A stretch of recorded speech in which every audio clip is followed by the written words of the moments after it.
bhavatu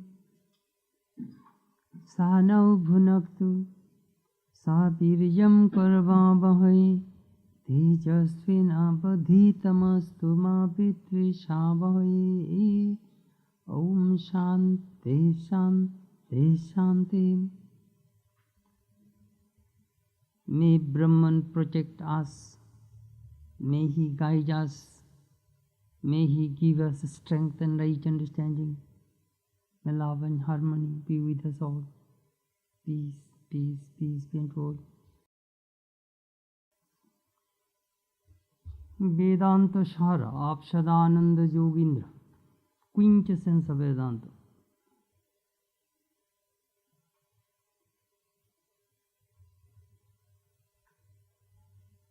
In our last class, we talked about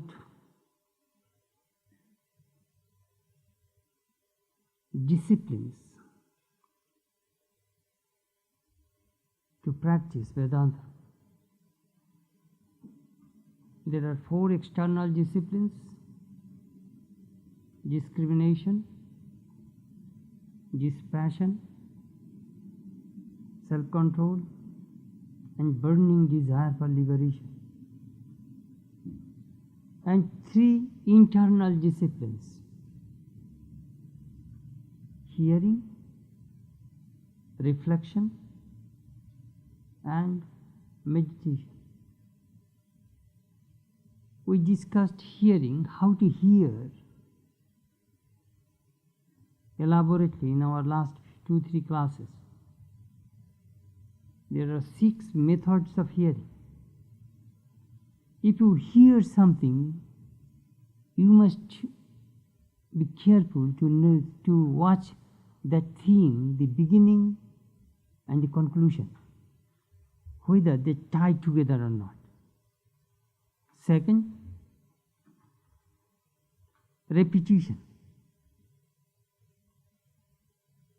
Sometimes we don't understand properly, so the teacher repeats the same thing in a different way so that it can penetrate inside us. Third, originality.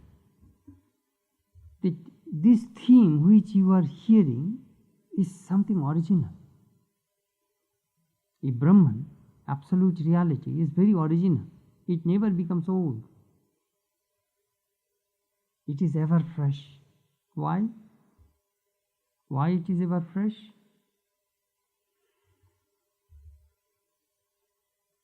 As Sri Ramakrishna said,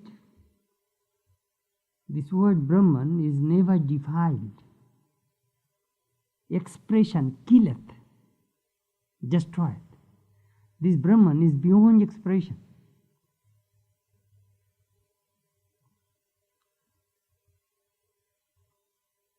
Fourth, result.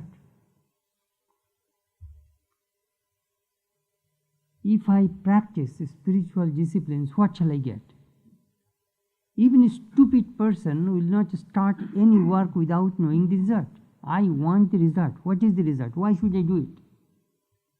You have come to Vedanta, listening to these lectures and classes.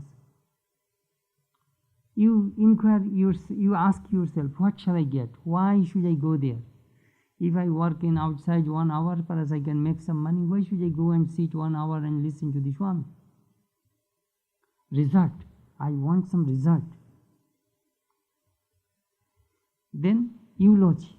Sometimes the teachers of Vedanta will attract you, saying some eulogy. Do you know how is the eulogy? You know, if you really know Vedanta, if you know Brahman, then all of your desires will be fulfilled. The teacher says that. Then you said, well, then perhaps I can, if I go to Vedanta, perhaps I can have a Mercedes, or I can have a beautiful wife, or a wonderful husband, you know.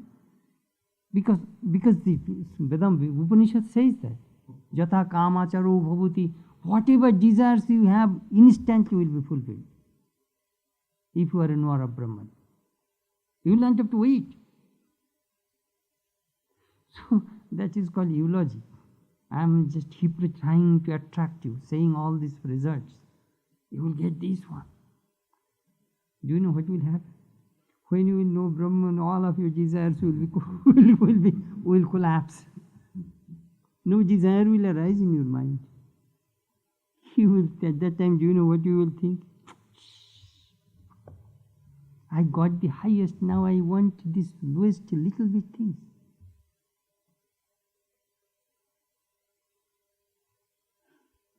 If you get $1 million or perhaps $10 million home, will you go to a shack in the ghetto area? Your desire for a shack in the ghetto area will not come if you have a $10 million home. That is the thing. When you reach the highest, achieve the highest, a lower desire, at that time you will feel ashamed if you want to think about these lower things. Do you know what Sri Ramakrishna says? When you have this knowledge of Brahman, that bliss is so much that every pore becomes a sexual point. So much joy, so much bliss comes to you, you won't be able to hold it, contain it. Last demonstration. When you hear something, you want a demonstration. For example, the teacher told you, if you know one, you know everything. That is the main theme of Vedanta. Could you teach me anything knowing which everything can be known? If you know one thing, you know everything. Example, if you know clay, you know all modifications of clay. If you know gold, you know all modifications of gold. Earring, nose ring, necklace, bracelet, all these things are nothing but gold. Different shapes, different forms, that's it. First know the gold. Then you will not have to try to know all these modifications. That Vedanta will teach you. Know that one, Brahman, ultimate reality. Then you know everything. Sarvagya, Sarvavid. You will be omniscient, you will know individually, you will know collectively, you will be just all knowing, illumined soul. So that is hearing. Tonight we shall talk about reflection and meditation, nididhyasana.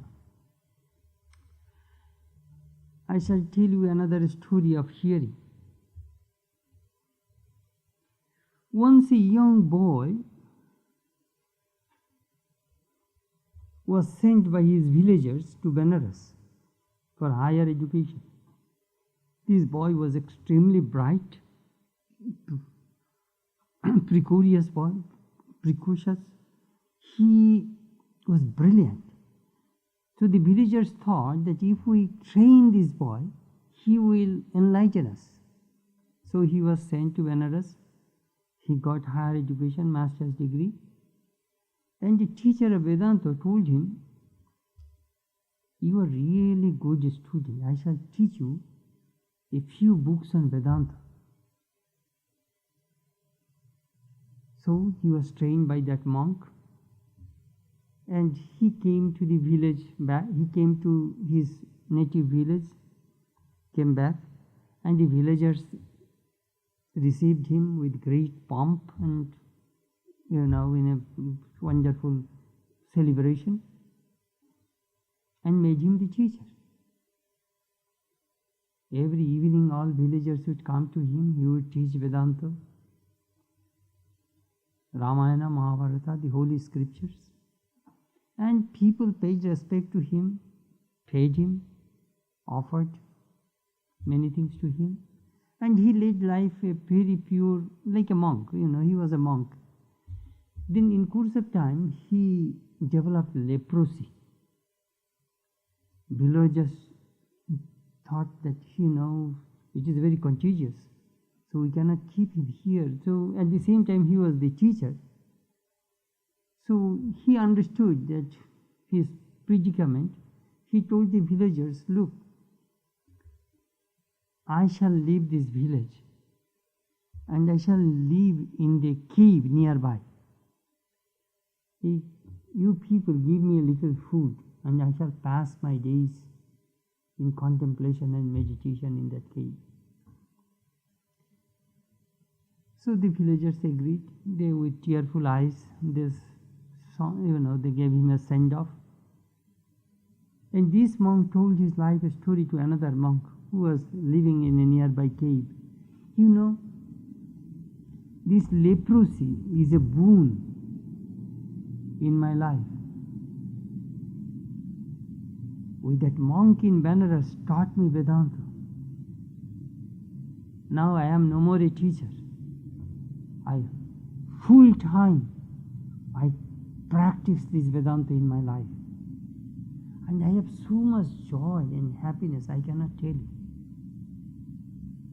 My villagers are very kind enough to send me food twice a day. So I eat and stay in this cave by myself. And constantly I am communed with God. You know, sometimes in our lives we see something happens, we curse, we become angry, we resent. Don't resent. Sometimes they are angels unawares. Who knows? Perhaps that mishap will turn your life to a higher plane or not. Who knows? If somebody betrays you, it is all right. Don't worry. Hold on God. Love Him. This world is not real. It is impermanent.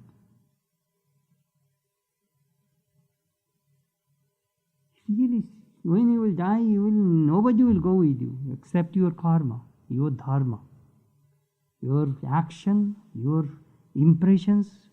That will go with you. Your wife, children, none. They will be happy if you leave money, otherwise they will curse you. What kind of dad is this? Left nothing. That is called world. Reflection and mananam tu srutasya adityo vastuno vedanta anuguno yuktivi anavaratam anuchintanam. Reflection is the constant thinking of Brahman, the one without a second, already heard about from the teacher, by arguments agreeable to the support of the Vedanta.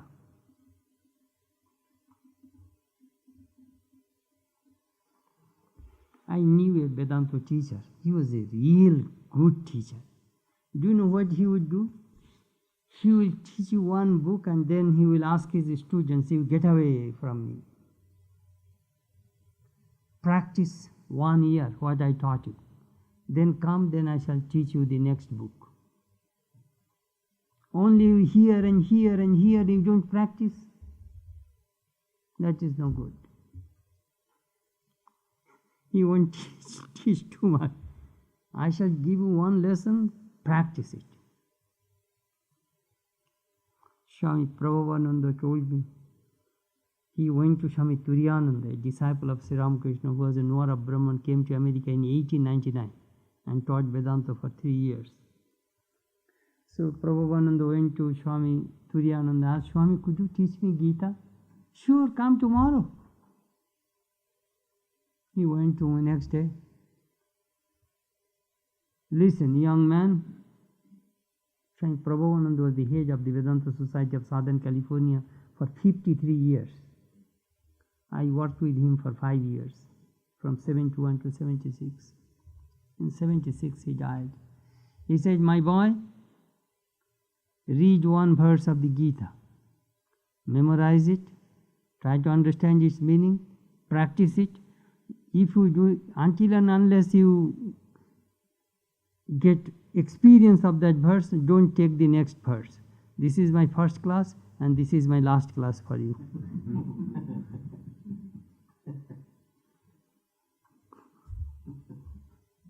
This is my first and this is my last class. Mananam, reflection. Sri Ramakrishna always encouraged his disciples to reflect don't accept anything without verification. One day Sri Ramakrishna was talking about some philosophy. One disciple says, "Sir, it is not good to discuss those things. We want to love God, this and that." Sri Ramakrishna, no. There is a meaning. You must understand it. You must have intellectual conviction first. Swami Vivekananda was Sister Nivedita, Vivekananda's Irish disciple, was arguing with Swamiji. And Miss Josephine MacLeod, that American devotee, was telling Nivedita, Miss Margaret Noble, "Why are you arguing with your guru? Accept it, what he says." Swamiji said, No, she should not accept me. Though she is my disciple. I fought with my guru 6 years. As a result, I know every inch of the way. My disciple must ask me question again and again until they are convinced. This is called reflection. Through reasoning, you must have intellectual conviction. You know, the Vedanta is very, very westernized in this respect, very scientific. Western education says don't accept anything without evidence. Evidence, I want to know. You say, "Swami, what is the proof?" Vedanta is a very challenging philosophy, I tell you frankly.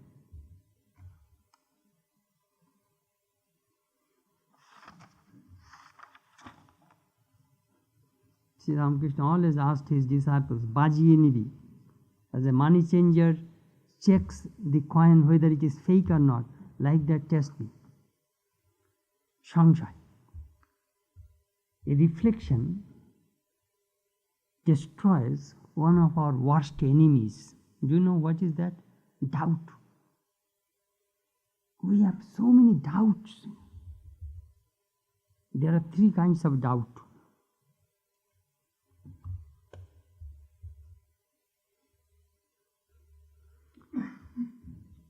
When you hear about Vedanta, about Brahman, Maya, and if you hear properly, it will remove the doubt of pramana. Pramana means proof, evidence. I see this chair. How? Through perception, the eye perception. So this perception is very, very important for the knowledge of this chair. I have no doubt that this is not a chair, because I see it.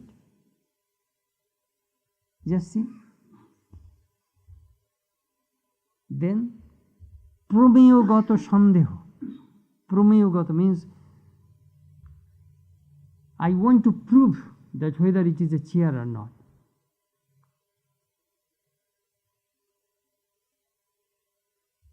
So this Brahman, this manifestation of the chair, removes my doubt about the chair. Then pramatrigato sandeho. I might have doubt about myself. But when I see this chair as a chair, I have no doubt, I have full conviction. You see, the 3 things coincide. I am the person who is going to prove that whether it is chair or not. And the chair is the object of my evidence and my perception. These 3 things must coincide. Then the knowledge of the chair will dawn in my mind. Sangsaya, doubt. We have really doubt. Whether God exists or not, we don't know. Because we don't see Him.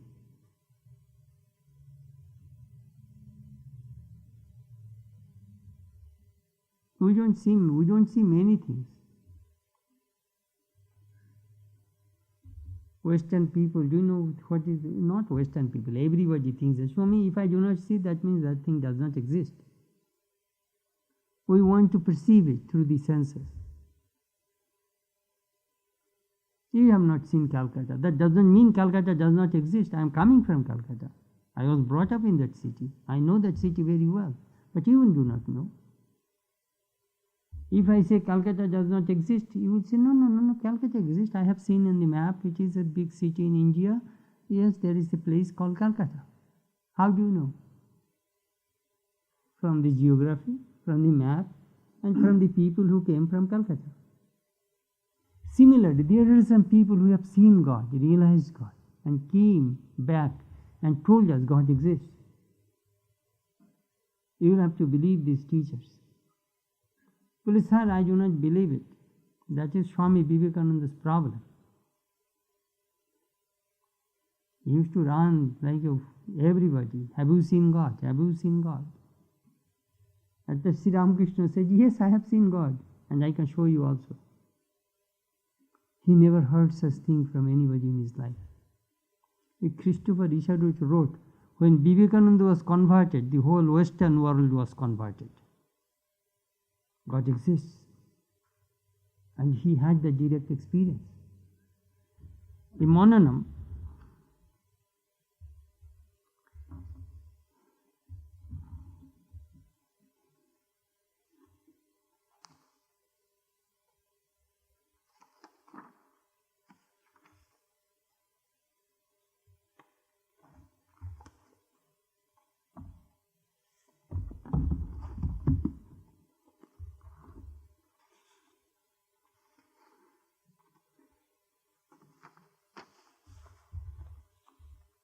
there's a funny story. One of my teachers told me this story. Some people are very credulous. Whatever you hear, they immediately, yes, that is true. Hurry, use your brain first. A teacher came to a village and he was giving a sermon, and he asked, if there is any bhat. Bhat means, they are the king's court jester. That if there is any bhat here, he should not be, and then I cannot give any sermon. So all people say, no, there is no bhat here, but there is a bhat's boy, 8 years old boy is here. Oh, no, he should also go. So they asked him to go, but this little boy hid himself under a cot and listening to the sermon of the teacher. Teacher says, once a lump of clay and a leaf, they had friendship, and both wanted to go to Benares. Then lump of the leaf says, I cannot go because if there is any wind, I will be blown away. Then the lump of clay said, I cannot go either because if there is rain, I will be melted. So they have an agreement that when there is rain, you sit on my top, and if there is wind, I shall sit on your top. Clay will sit on the leaf so that it will not be blown away, and at the time of rain, the leaf will sit on the top of the clay and protect it from rain. So they agreed. Then the little boy could not resist himself from behind the cot and the people. He said, if there will be rain and storm at the same time, what will happen? Then the teacher said, yes, look, he has ruined my philosophy.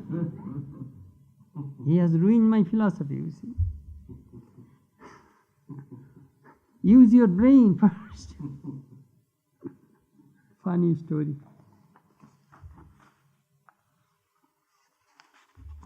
Vichar.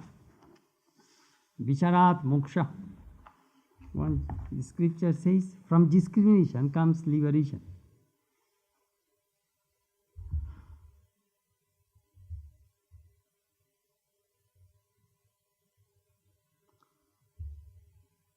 When you see creation, sometimes discriminate. See what is this creation art. This jagat, this universe you see, it is a creation of 5 elements: space, air, fire or heat, water, and solid, earth. These are the clay. These are the 5 elements constitute this world. And these elements are constantly changing.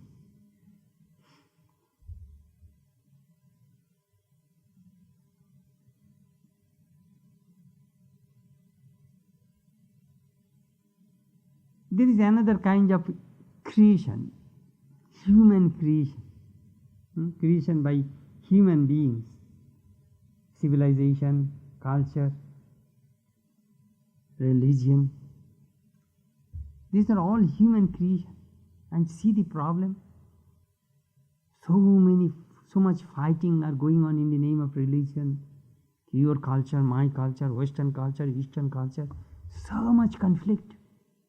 But it is all created by human beings. Then mental creation. There we find a lot of friction. You created your world through your mind. I created my world through my mind. Billions of people created billions of universes through billions of minds. My likes and dislikes different from your likes and dislikes. My food habit, my choice for dress, your food habit, your choice for dress, completely different. Each person is different.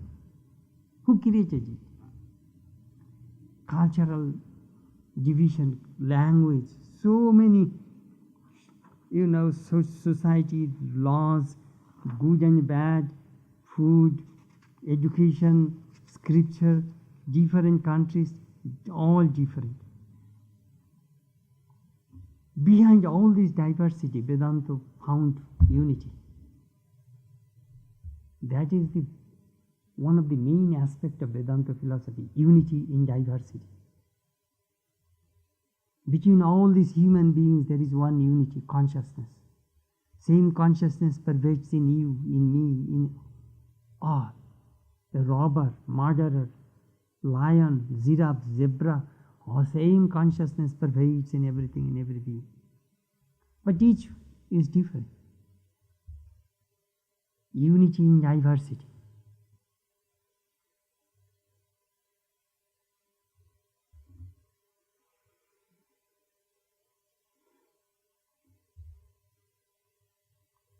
Mananship.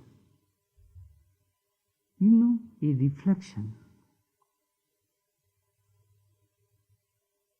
Sri Ramakrishna had a devotee named Girish Chandra Ghosh. He is a playwright and an actor. He was writing a drama on the last Muslim king of Bengal, who was defeated by the British and India lost freedom. He was the last Nawab of Bengal. So he was writing a drama, and the person, his commander-in-chief, betrayed him. He was bribed by the British and asked him that, we shall make you the next king. He was tempted and bribed and lost the freedom.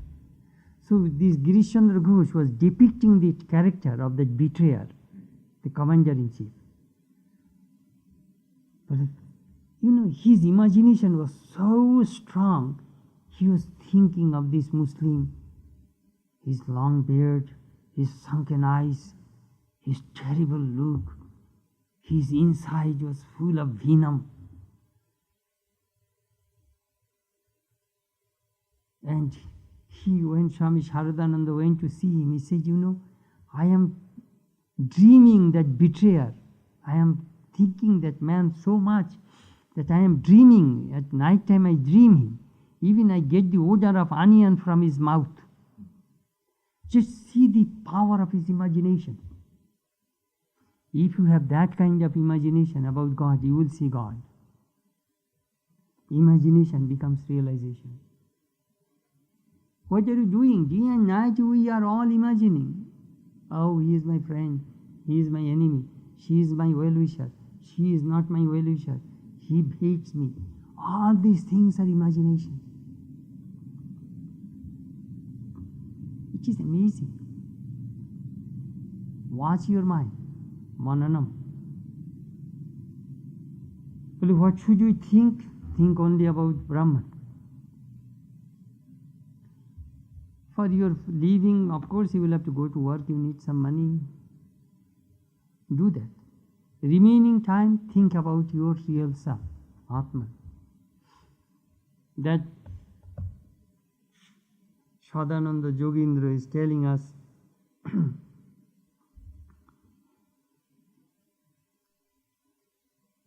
Mananam, think. In the beginning I did not understand that, that fill the mind with high thoughts, highest ideals, then transformation is bound to come to your life. Manush, person who thinks, that person is mananashila. The person who thinks, only that person is a man. Think.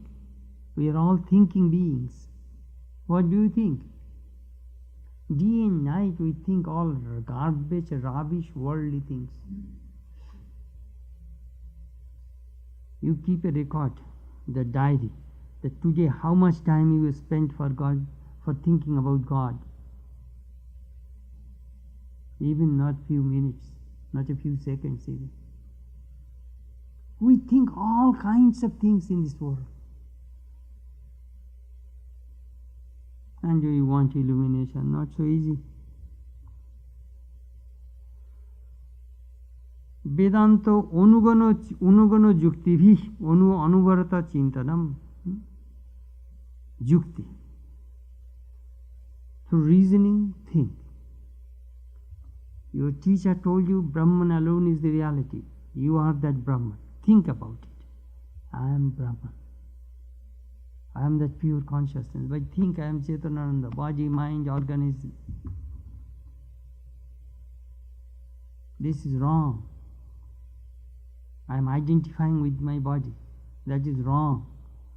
I must identify myself with my Atman, the spirit. That is called reflection.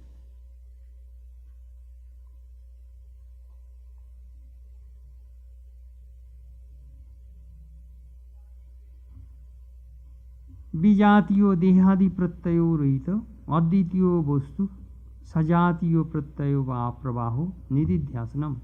Meditation is a stream of ideas of the same kind as those of Brahman, the one without a second, to the exclusion of such foreign ideas as those of the body, etc.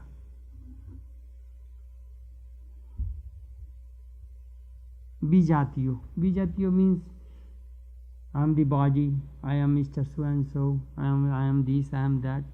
It is Vijatiyo. Not in the same line. Sajatiyo means in the same line. I am the Atman, one without a second. I am pure consciousness. I am ever pure, ever perfect, ever illumined, ever blissful self.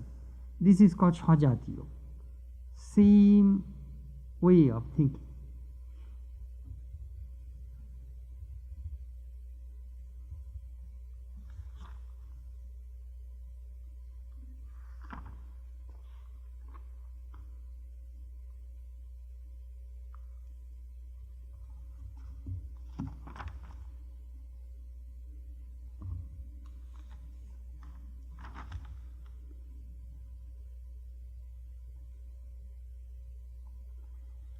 You know a truth. Do you know what is truth? Non-duality. That is the truth. Duality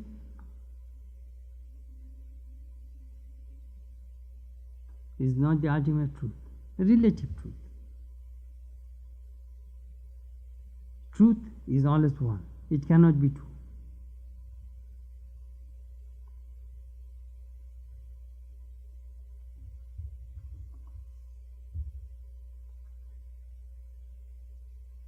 How can we reach the truth?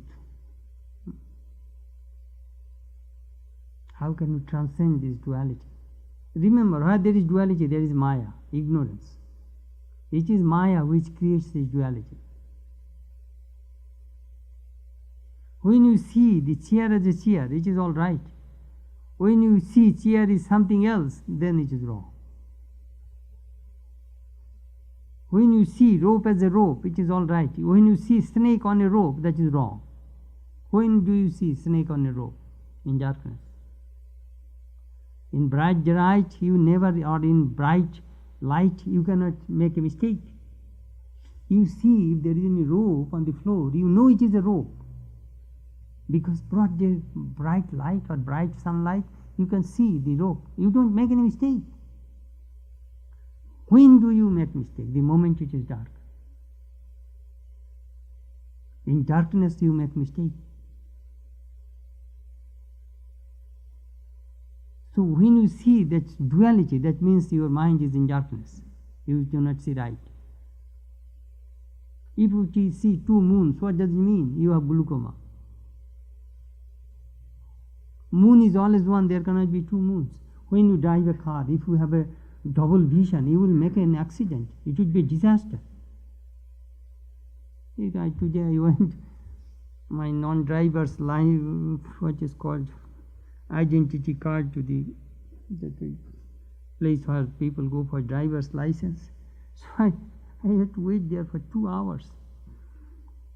So these people are going, some people are, have a driver's, renewing their driver's license, they have a vision test, I saw an old man who was watching. You must have clear eyesight, otherwise you are not supposed to drive. You will kill yourself, you will kill someone else on the street. Clear vision is very, very important. In this kind of Vedantic study, do you know what will it do? It will charm your mind. And will train your mind how to see right, how to think right, how to meditate right.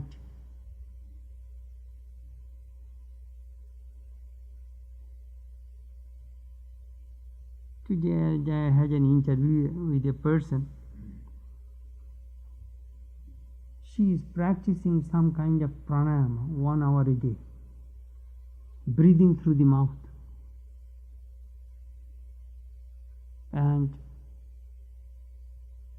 thinking that her Kundalini awakened and very confused, seeing various kind of reaction in her body. I nearly talked with her for an hour. You see, if you do not have right teacher, you will be in deep trouble. And sometimes when they come like that, do you know what do I say? For 6 months, eat and sleep and make your system normal first.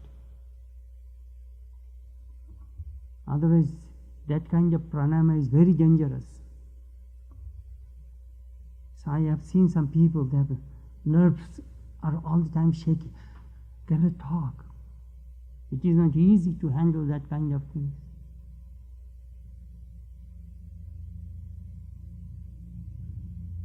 They want overnight spiritual experience. There will be tremendous reaction in the system.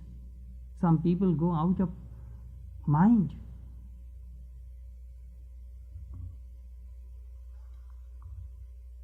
You must go in a very systematic, methodical way.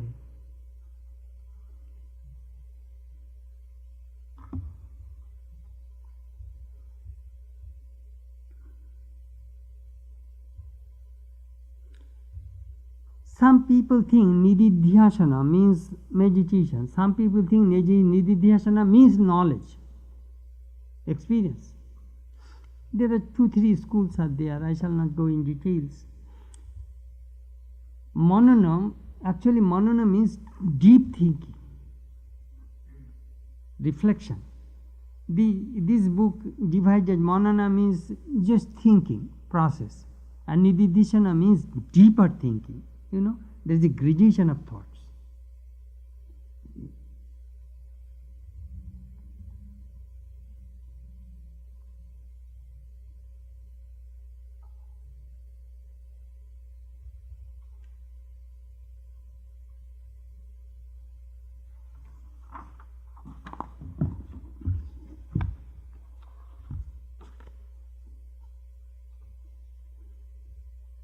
Darshanena, Shravanena, Matya, Vijnanena.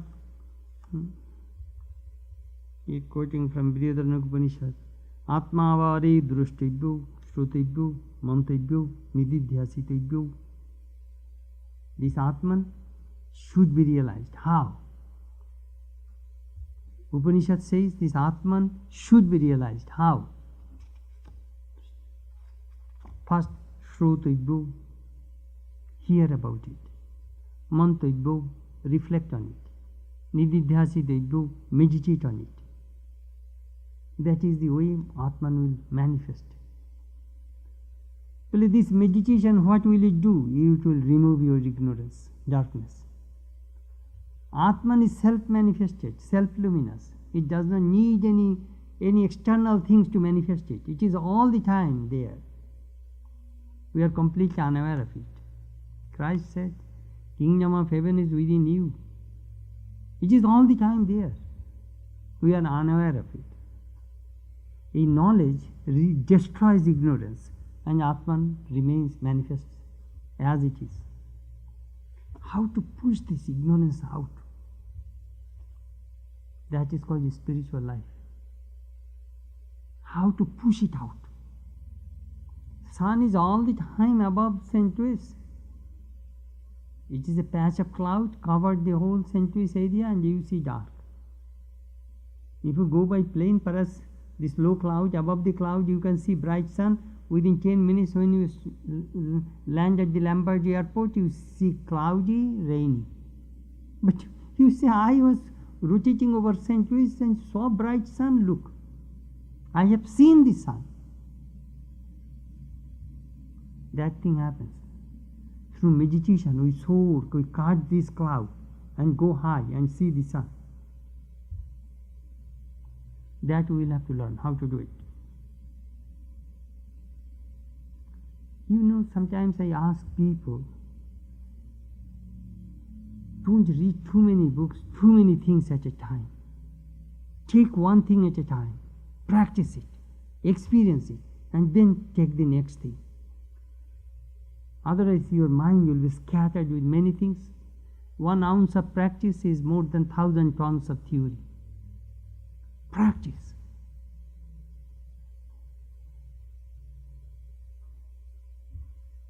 Whole thing is in practice. Religion means realization. Religion means direct experience. Samadhi. Samadhi dividu savikalpo nirvikalpa sheti. Absorption or samadhi is of two kinds, namely that attended with self-consciousness and that without it. Tatra savikalpo namo gyatri gyanadi vikalpo laya anapekshaya advitiyo bostuni tadakara karita chitta vritte avasthanam. Absorption or samadhi attended with self-consciousness, savikalpa samadhi, is that in which the mental state taking the form of Brahman, the one without a second, rests on it, but without the merging of the distinction of the knower, knowledge, and the object of knowledge. Samadhi means sammak adiyati. Just mean when your mind dissolves into consciousness, to the source.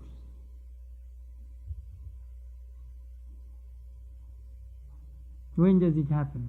In deep sleep, your mind is not there. Where does it go? It goes into cosmic ignorance. Same thing, in deep meditation, the mind dissolves into God consciousness. There you go into sleep, and here it goes to God consciousness. What is the difference between samadhi and deep sleep? Sadananda Yogendra will tell us. In deep sleep,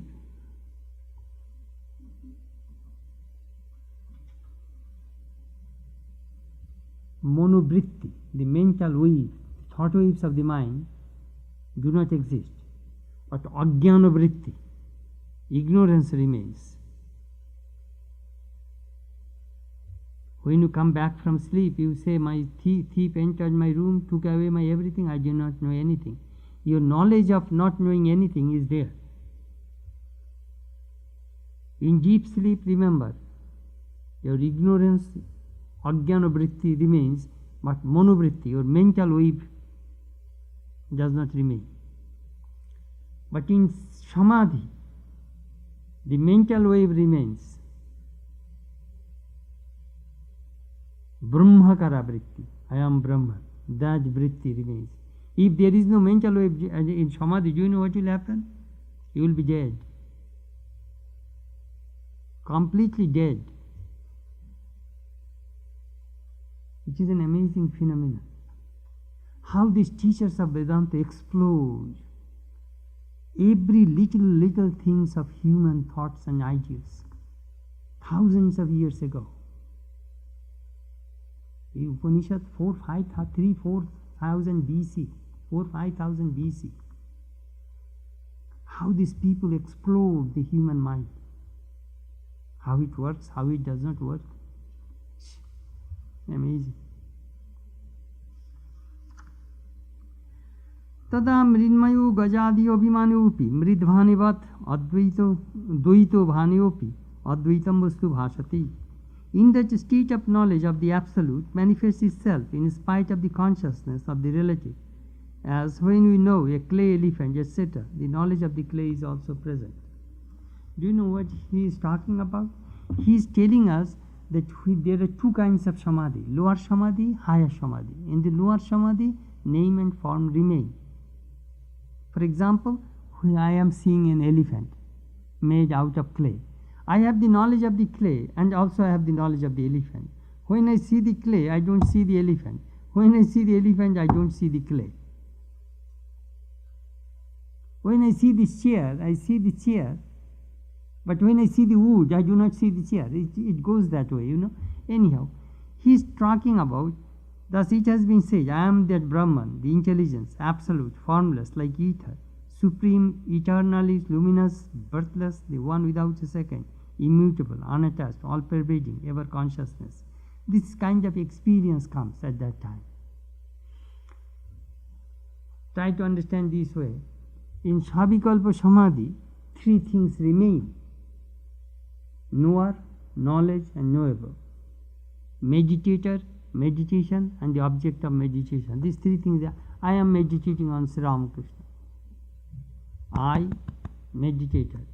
Ramakrishna is my object of meditation, and I am concentrating on Sri Ramakrishna. So this knowledge, this knowledge is moving back and forth between me and Ramakrishna, connecting. I am connecting with Ramakrishna. So these three things happen. At that time I have no other knowledge about this world. No father, no mother, no friend, no church, nothing of this sort. Only Ramakrishna and me, nothing else. That is called Savikalpa Samadhi. When your mind is 70 to 75% concentrated, you will get Savikalpa Samadhi. And when it is 100% concentrated, you will get Nirvikalpa Samadhi. At that time, this triputi, these three things dissolve, only one thing remains. We talk about it, it is really difficult. I told you many times, if you can concentrate on your mind on a particular object for 12 seconds, that is 1 unit concentration.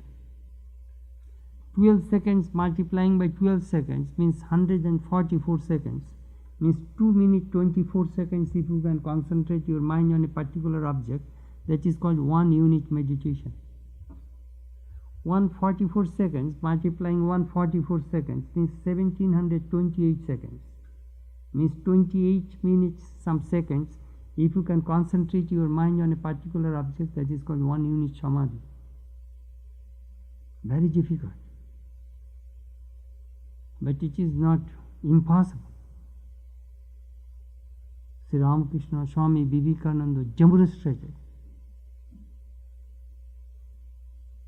this samadhi. In Christianity, sometimes you may read some Christian literature, they talk about divine communion. That is a very popular word in Christian theology. But you won't find any other literature in the world where this mystery of samadhi has been explained so elaborately as we find in Vedanta literature and yoga literature of Patanjali. No other literature in this world. What happens when a person transcends this relative world and merges into divine? What happens? For that reason I asked some people, read the gospel of Sri Ramakrishna. Sri Ramakrishna was a king of samadhi. How many times a day he would merge into samadhi?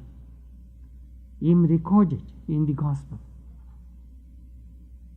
You will get some glimpses through Ramakrishna what is Samadhi. When you transcend this body consciousness, what happens?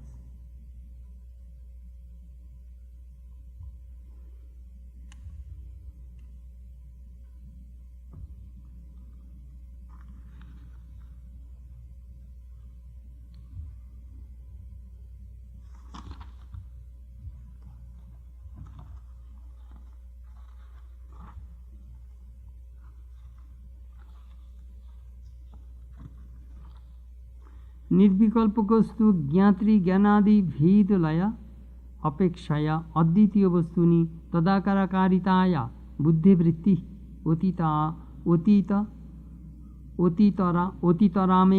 एकी भावेन अवस्थानम तदा तु जलाकाराकारित लवना अनवभासेन जलमात्र अवभासवत् अद्वितीय वस्तु आकाराकारित चित्तवृत्ति अनवभासेन अद्वितीय वस्तु मात्रम एव अवभासते ततश्च सुषुप्ति च अभेदाशंका न भवति उभयत्र वृत्ति अभाने समानेपि तद सद्भाव असद्भाव मात्रेन अनयो भेदो उपपत्ति. Absorption without self-consciousness is the total emergence in Brahman, the one without a second, of the mental state, which has assumed its form, the distinction of knower, knowledge, and the object of knowledge, being in this case obliterated. Then, just as when salt has been dissolved in water, it is no longer perceived separately, and the water alone remains. Similarly, the mental state that has assumed the form of Brahman, the one without a second, is no longer perceived, and only the self remains. Therefore, there is no apprehension of its being identical with the state of deep sleep, for though the mental state appears in neither, yet the difference between them lies in this, that it exists in the Nirvikalpa Samadhi, but in deep sleep it does not. Mental state remains in the Nirvikalpa Samadhi, otherwise people would die. But that vritti remains aham brahmasmi, I am Brahman. At that time, your I and Brahman, they become one. How? Like a big lump of salt, if you drop into the water, you do not see the salt, because salt is melted with water. You taste it, the water will be saline. But you do not see it. You know very well that you dropped nearly 1 pound salt in that water. You don't see it. Same thing happens in Nirvikalpa Samadhi. This I consciousness and the cosmic consciousness, they become one. And no duality is perceived at that time. That is called Nirvikalpa Samadhi. And in Savikalpa Samadhi, still duality is perceived.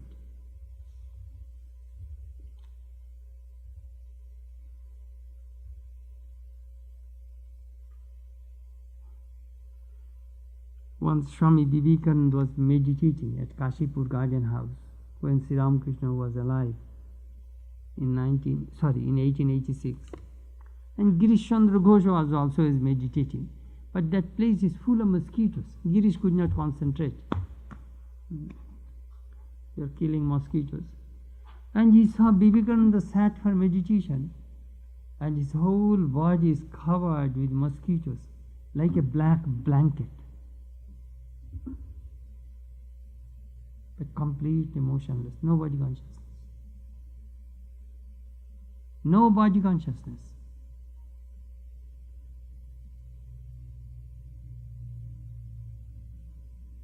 That was Swamiji,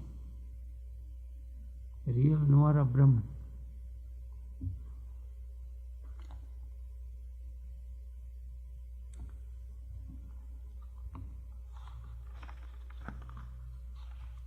I just give you some ideas about this Nirvikalpa Samadhi. It is not so easy to understand. But we must know there is nothing wrong to hear these highest truths, whether we can achieve these things in this life or not, that is the...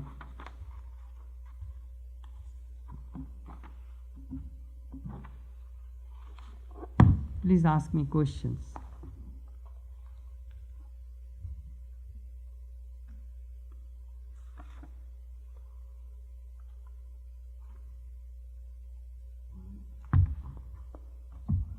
The first time you were describing the difference between deep sleep and samadhi, I think you used the term mental waves still exist in samadhi. But one wave, not two waves. Oh, that's what that was about. Only one. Brahmakara vritti. That wave is connected is Brahman. I am Brahman. That I and Brahman are one without become one. As I gave the example, salt and water, they become one, you cannot perceive it. But salt is there. So this I consciousness and Brahman consciousness, they become one. Do you know how does it? Sri Ramakrishna gave another illustration. You throw a jar into the ocean. Its inside is water, outside is water. But jar is still there. You drop a jar or a pot in the swimming pool, it will be in the bottom of a swimming pool, is inside is water, outside is water. At that time this I remains.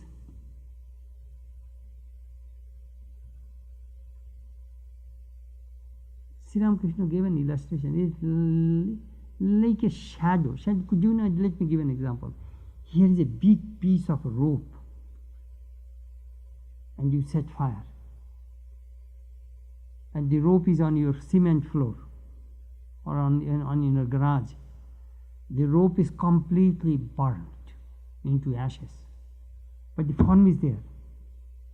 If you touch it, if you just even a touch, if you blow it out, it will be blown away. But form is there. That ego, an illumined person's ego, is just like if form is there.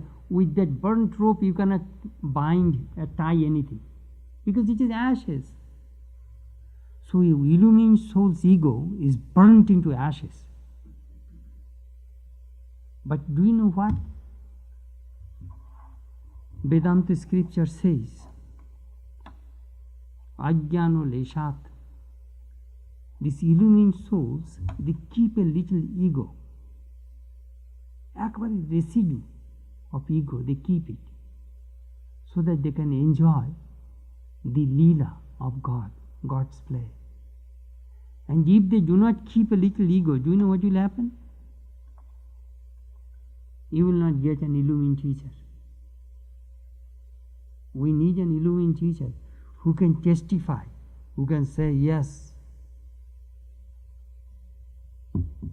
I have experienced the truth.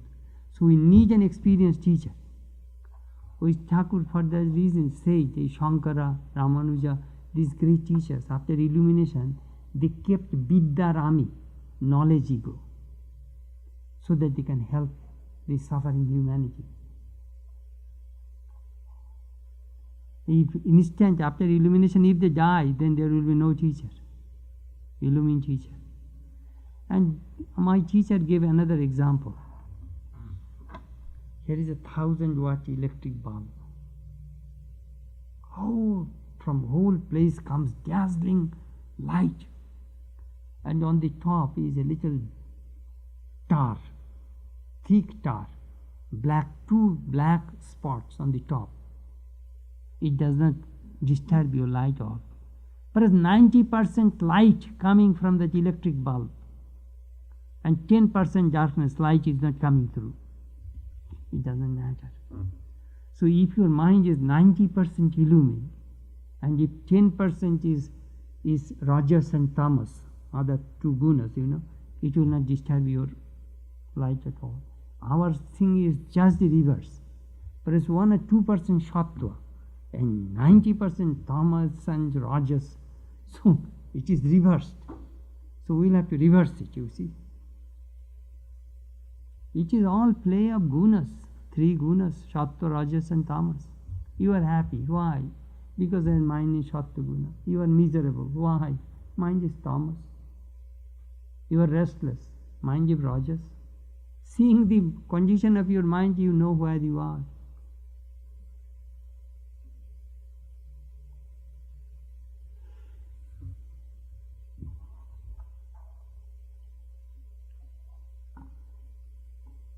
Listen, read, reflect, have conviction, at least intellectual conviction. One of my friends told me, Swami, I was in army. I think in Marine. Well, do you know, Swami, they have a saying, hey, hey, sir,